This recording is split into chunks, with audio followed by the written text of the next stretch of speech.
Very good morning बच्चों।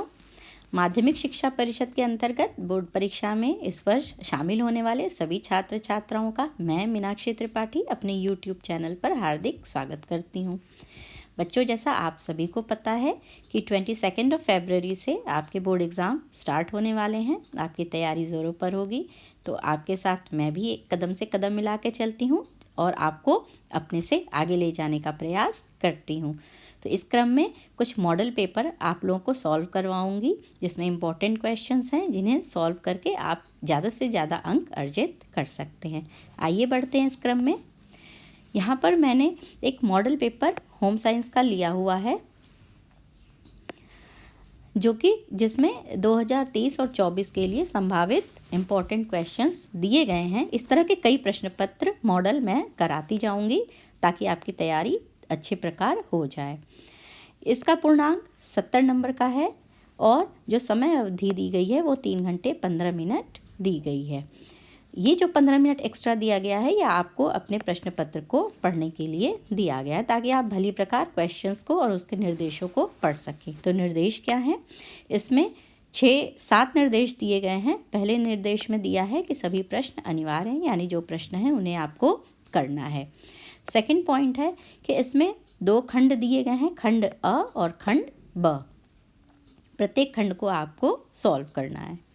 Third point है कि खंड अ में 1 अंक के 20 बहुविकल्पीय प्रश्न हैं। बहुविकल्पीय मतलब ऑब्जेक्टिव क्वेश्चंस हैं, जिसमें एक प्रश्न के 4 ऑप्शंस आपको दिए जाएंगे और सही ऑप्शन को आपको सही समझकर और उसे OMR शीट में उस करेस्पॉन्डिंग सर्कल को आपको कलर करना है। कलर करते समय ये ध्यान देना है कि जब तक हम बिल्कुल निश्चित ना हो जाए उस उत्तर को ना कलर करें, क्योंकि काटने या इरेज करने या वाइटनर का उपयोग करने के बाद उस प्रश्न का उत्तर नहीं जोड़ा जाएगा, उसके अंक नहीं जोड़े जाएंगे। फिफ्थ पॉइंट है कि प्रश्न के अंक उसके सम्मुख अंकित है। जैसे ये खंड अ है, तो इसमें जो 20 प्रश्न दिए गए हैं, इसमें कितने कितने अंक के हैं वो उसके सम्मुख दिया हुआ है। एक एक क्वेश्चन 1-1 नंबर का है और 20 क्वेश्चंस हैं, यानी 20 अंक का ये खंड अ है। आइए इसे सॉल्व करते हैं। पहले प्रश्न पे आते हैं। पहला प्रश्न है चेक के बारे में कि सबसे सुरक्षित चेक कौन सा होता है। तो हम सभी को पता है कि क्रॉस चेक सबसे सुरक्षित चेक होता है। ये चेक इसलिए सुरक्षित है कि इसका भुगतान जिस अकाउंट में हमें करना होता है बिल्कुल उसी अकाउंट में ही होता है। सेकंड क्वेश्चन, रोगी को ले जाने के लिए प्रयोग करना चाहिए। 4 ऑप्शन दिए हैं, चारपाई, डोली, कुर्सी या स्ट्रेचर। तो सबसे उपयुक्त जो इसमें ऑप्शन है वो स्ट्रेचर है। स्ट्रेचर का प्रयोग ही हमें रोगी को ले जाने के लिए करना चाहिए। यदि ये उपलब्ध ना हो, किसी और परिस्थिति में हम हों, तो किसी भी साधन का उपयोग जो हमारे पास उपलब्ध हो कर सकते हैं। तीसरा क्वेश्चन, अशुद्ध जल से होने वाला रोग। तो पोलियो भी वाटर बॉर्न डिजीज़ है, पेचिश भी और हैजा भी। तो हम तीनों ऑप्शन को सही पाते हैं, इसलिए सभी वाले जो ऑप्शन है उसे हम OMR शीट में कलर करेंगे। नेक्स्ट क्वेश्चन, वॉशिंग मशीन से बचत होती है। हम सभी को पता है कि जो भी डिवाइसेस हम मैकेनिकल डिवाइसेस मशीन्स यूज़ करते हैं वो टाइम सेविंग, लेबर सेविंग और इकोनॉमिकल भी वो हमारे लिए होती हैं, कॉस्ट सेविंग होती हैं। तो इन तीनों ऑप्शन को सही मानते हुए हम 4th ऑप्शन पे टिक का निशान लगाएंगे और OMR शीट पे उसे कलर करेंगे। 5th क्वेश्चन, ठंडे स्पंज में क्या प्रयोग करना चाहिए। तो इसमें बर्फ़ का पानी, बर्फ़, ताज़ा पानी या घुली हुई बर्फ़ का पानी। तो हमें चूँकि स्पंज करना है, वाइप करना है बॉडी को, तो हम बर्फ़ के पानी का इस्तेमाल करेंगे। नेक्स्ट क्वेश्चन, वाटर फिल्टर में कितने चैम्बर्स होते हैं।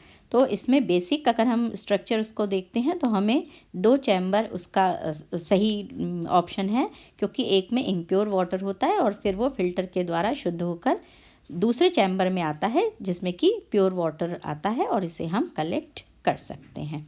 आगे चलते हैं 7th क्वेश्चन पे।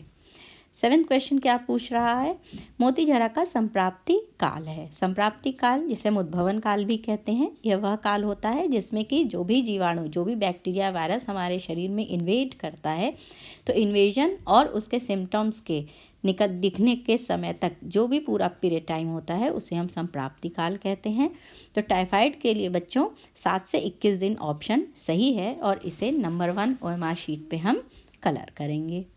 नेक्स्ट क्वेश्चन है, रुधिर की शुद्धि किस अंग में होती है। तो हमारे लिए जो सेकंड ऑप्शन है फुफ्फुस, जिसे हम लंग्स कहते हैं, इसे हम सही का निशान लगाएंगे और OMR शीट पे कलर करेंगे। 9th क्वेश्चन, भोपाल दुर्घटना किसका उदाहरण है। भोपाल आप सभी को पता है कि मध्य प्रदेश स्टेट में आता है, उसकी राजधानी है।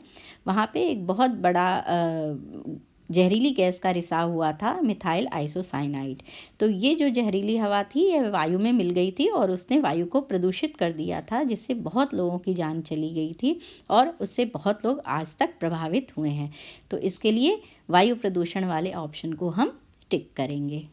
10th क्वेश्चन पे आते हैं, 8 से 14 वर्ष की आयु में नाड़ी की गति होती है। तो इसके लिए आपके टेक्स्ट बुक में एक टेबल भी दिया हुआ है जिसमें हर आयु वर्ग के लिए नाड़ी गति दिखाई गई है। तो उसमें 80 से 90 ऑप्शन जहाँ पर दिया हुआ है नंबर 2 उसे हम टिक करेंगे। 11th क्वेश्चन, तलने की विधि फ्राइंग। फ्राइंग के लिए हमारे पास डीप फ्राइंग भी सही है, शैलो फ्राइंग भी सही है और शुष्क फ्राइंग यानी आजकल जो हमारे पास एयर फ्रायर्स आ रहे हैं उसमें भी जो सूखी विधि से हम चीज़ों को तल पाते हैं। तो इसलिए हम ऑप्शन 4 जो है उसे टिक करेंगे और OMR शीट में उस करस्पॉन्डिंग सर्कल को कलर कर देंगे। नेक्स्ट क्वेश्चन, प्याज की पुलटिस किस पर बांधनी चाहिए। तो जो इन चारों में से जो सही ऑप्शन एप्रोप्रिएट ऑप्शन है वो फोड़ा है, जिस पर कि हमको प्याज की पुलटिस का प्रयोग करना चाहिए। 13th क्वेश्चन, प्राकृतिक असंतुलन यानी नेचुरल कैलेमिटीज से कौन कौन सी आपदा आती है। इम्बैलेंस जो होता है उससे कौन कौन से कैलेमिटीज़ आती हैं। पहला है सूखा पड़ना, बाढ़ आना, भूमि बंजर होना। तो ये तीनों चीज़ें इसमें समाहित हैं, इसलिए हम चौथे ऑप्शन पे सही का चिन्ह लगाएंगे। 14th क्वेश्चन, सूती तंतु जो कॉटन फाइबर है वो हमें कहाँ से प्राप्त होता है, कपास के पौधे से। तो इसलिए हम वनस्पति वाले ऑप्शन को टिक करेंगे और उसका सर्किल कलर करेंगे।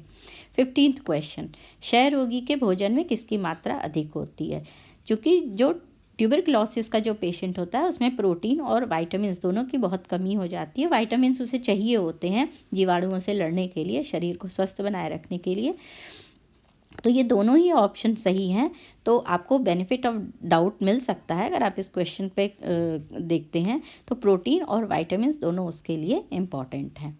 16th क्वेश्चन, आदर्श बजट माना जाता है संतुलित, घाटा या बचत का बजट। तो बचत का बजट हमारे लिए सबसे आइडियल होता है क्योंकि इसमें हमारे पास सेविंग भी आ जाती है जिसे हम भविष्य के लिए आकस्मिक खर्चों के लिए उपयोग में ला सकते हैं। आगे चलते हैं। 17th क्वेश्चन, चेचक रोग फैलता है, ये किसके द्वारा फैलता है। ये भी वायरस के द्वारा फैलता है और ये वायु के द्वारा सबसे ज़्यादा इसका फैलाव होता है। 18th क्वेश्चन, भोजन कक्ष की देशी शैली में खाते समय खाना रखने के लिए कक्ष में क्या होना चाहिए। देशी शैली में हम ज़्यादातर रसोई घर के अंदर ही, रसोई घर बड़ा होता है और उसके अंदर ही भोजन करने के लिए ज़मीन पर बैठते हैं। तो भोजन रखने की जो थाली होती है उसके लिए हमें एक छोटी चौकी चाहिए होती है जिस पर कि हम अपनी थाली रखते हैं। तो हम ऑप्शन 3 को सही करेंगे। क्वेश्चन नंबर 19, शरीर की बाह्य सतह पर पाए जाने वाले कंकाल को कहते हैं। जो स्केलेटन होता है वो दो तरह का होता है, एक्सोस्केलेटन, एंडोस्केलेटन। तो एक्सोस्केलेटन जैसे आप मछली की बॉडी पे देखते हैं, स्किन पे, कछुए के पे देखते हैं स्केल्स होते हैं। तो ये जो एक्सोस्केलेटन होते हैं ये हमारे एक्टोडर्म और मेसोडर्म से बनते हैं। तो इसलिए इन्हें हम बाह्य कहते हैं और नंबर 1 जो ऑप्शन है उसे हम टिक करेंगे। 20th क्वेश्चन, श्वास गति व नाड़ी गति में संबंध होता है। इसके लिए जो ऑप्शन जो रेशियो दिए हुए हैं उसमें पहला रेशियो सही है 1:4 का। तो ये आपके 20 क्वेश्चन यहाँ पे सॉल्व होते हैं जो कि इम्पॉर्टेंट है और इस के द्वारा आप अपने बोर्ड एग्ज़ाम की तैयारी कर सकते हैं। आगे आने वाले वीडियोस में मैं और सारे ऑब्जेक्टिव क्वेश्चंस कराऊंगी और खंड ब में दिए गए जो लघु उत्तरीय और विस्तृत प्रश्न हैं उनको भी धीरे धीरे सॉल्व कराऊंगी, ताकि आपकी तैयारी बहुत अच्छी हो जाए और आप 95-98% से ज़्यादा मार्क्स पा सकें। तो आपके बोर्ड एग्ज़ाम के लिए बहुत सारी शुभकामनाएं। Have a nice day. Thank you.